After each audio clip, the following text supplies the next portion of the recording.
আয় আয় তোর আম্মুর কাছে যা।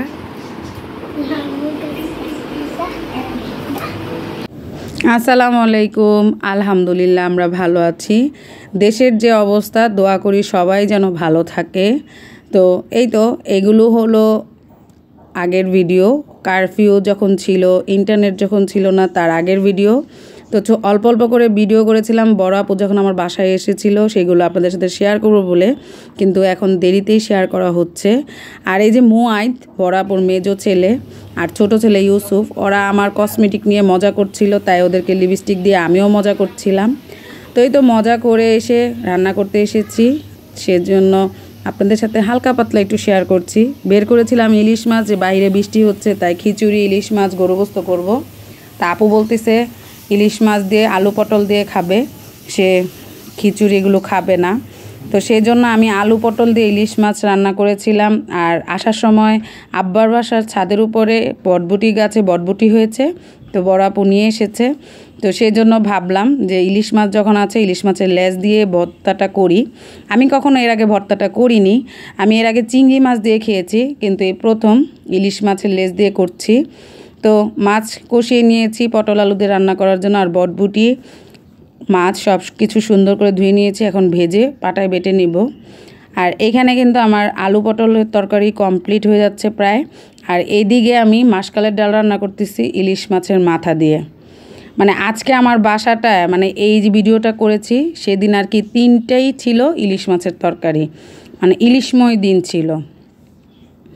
এই তো তারপরে বিকালবেলা বরকে বলেছিলাম যে আমরা একটু উত্তরায় যাব, কারণ আমাদের উত্তরায় কিছু কাজ আছে, বড় আপু কেনাকাটা, কারণ চলে যাবে, সময়ও বেশি দিন ছিল না। তো এর মধ্যে যে আমরা এমন একটা পরিস্থিতিতে পড়বো আমরা কখনোই কল্পনা করিনি। তো আমরা যাচ্ছিলাম দিয়াবাড়ি, মানে মিরপুর ডিওএইচএস হয়ে দিয়াবাড়ি হয়ে উত্তরায় যাব। এটা হলো মিরপুর ডিওএইচএসের রাস্তাটা। তা আকাশটা এত ভালো লাগতেছিল। তো সামনে যে এমন একটা পরিস্থিতিতে পড়বো সেটা তো আমরা বুঝিনি। আমি তো খুব দিব্যি আরামে ভিডিও করতেছিলাম আকাশের সৌন্দর্য দেখে। যেই রাস্তায় 1 থেকে 2 মিনিট লাগে পার হইতে, সেই রাস্তায় আমরা জ্যামে পড়ে প্রায় 1 ঘন্টার উপরে লাগছে। এবং আমরা বের হওয়ার পরে জানতে পারি, তখনই আর কি জানতে পারি যে যখন জ্যামে পড়ি তখন জানতে পারি যে দেশে অনেক গন্ডগোল অলরেডি শুরু হয়ে গেছে। তার আগে কিন্তু আমরা জানতাম না। তো এই তো, কিন্তু তারপরও জ্যামে পড়ার পর আল্লাহর কাছে হাজার হাজার শুকরিয়া যে এত সুন্দর আকাশ এবং এত সুন্দর সানসেট আমরা দেখেছি।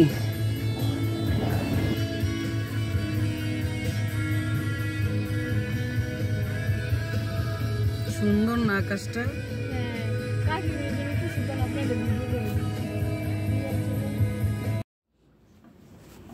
তো এই জ্যামে 1 ঘন্টার বেশি সময় থাকার পর সাথে আমরা আবার উত্তরার দিকে না যেয়ে আমার বর গাড়ি আবার ঘুরাই ফেলে, কারণ আমরা এর মধ্যে শুনতেছিলাম যে অনেক গন্ডগোল হচ্ছে উত্তরায়।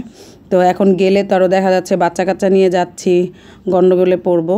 তো সেই জন্য আবার ঘুরানোর পরে আবার 1 ঘন্টার উপরে আমরা জ্যাম খাই, প্রায় 2 ঘন্টা, মানে 2 ঘন্টার উপরে, মানে 9টা বেজে যায়। আমরা বের হয়েছি 6:30টায়, সেখানে আমাদের বাসায় যেতে যেতে 9টা বাজে। তাহলে এর মধ্যে আমরা কতটুকু সময় নষ্ট হয়েছে। কিন্তু সেই সময় নষ্টের মধ্যে যে এত সুন্দর আকাশের রূপ দেখবো আমরা কল্পনাও করতে পারিনি। এবং বাচ্চারাও খুব মজা করেছে, তারা কোনো বিরক্ত হয়নি বা বিরক্ত করেনি আমাদেরকে। ওরাও এরকম আকাশের রূপ দেখে খুব খুশি ছিল এবং খুব এনজয় করতেছিল। তো তারপরে আর কি আমরা ব্যাক করি বাসার দিকে। তো মিরপুর ডিওএইচএসের দিকে কোনো সমস্যা ছিল না, ওদিকে রেস্টুরেন্ট হালকা পাতলা খোলা ছিল। তো বাসায় যে রান্না বান্না করে খেতে খেতে দেরি হবে বলে আমরা হালকা পাতলা নাস্তা করে গিয়েছিলাম। বাসায় খেয়েছিলাম ওয়াফেল আর হলো নুডলস। আমরা সবাই মিলেই হালকা পাতলা নাস্তা করে পরে বাসায় ব্যাক করি। তো এই জন্য আপনাদের সাথে অল্প অল্প করে ভিডিও শেয়ার করলাম। তো কেমন লাগলো অবশ্যই কিন্তু কমেন্টস করে জানাবেন, ভালো লাগলে একটা করে লাইক দিবেন। আর ওয়াফেলটা কিন্তু অনেক টেস্টি ছিল। তা আজকের মতন এতটুকুই, আল্লাহ হাফিজ।